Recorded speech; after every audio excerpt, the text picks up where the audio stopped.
My quiet coffee break was interrupted by the sight of a girl crouched in the freezing cold, clutching a bundle. I hesitated but walked toward her. She was crying, and in her arms a baby. I invited her inside for food.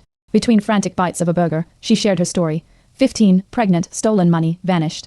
She didn't think anyone wanted her back. I saw more than regret. I saw someone longing to be found. Her fear wavered as we talked. For the first time in a year, someone truly saw her.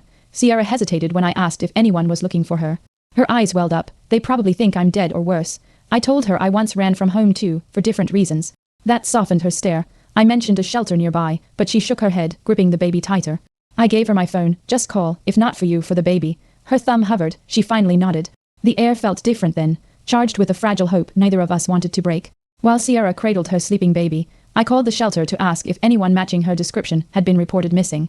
They had. Her mother had been calling for months. When I told Sierra, she froze. She's looking for me. I nodded. She broke down, whispering, I thought she hated me. That belief had shaped her exile. Now it cracked. One piece of truth, and her entire world began to shift. I offered to let Sierra call her mom from my phone. She clutched it like it might vanish. What if she yells? She asked. Then at least you'll know. I said gently.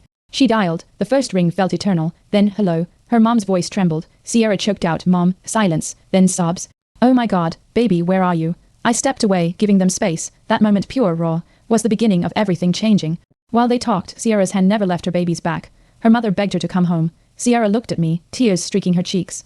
I stole from her. I nodded. She still loves you. That night we stayed at my place. I watched her feed the baby, humming a lullaby.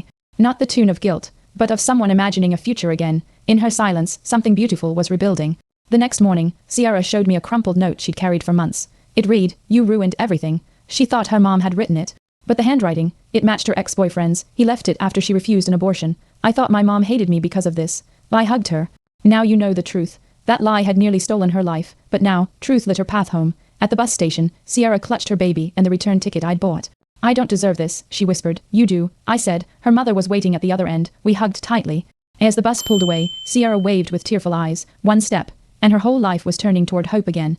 Every Christmas since, I get a card. Photos of Sierra and her daughter. Now laughing, growing. She's in college now, working part-time and rebuilding trust. She signs every note. Thank you for seeing me. That day in the cold, I didn't just offer help. I witnessed someone rediscover herself. Sometimes, the smallest kindness changes everything.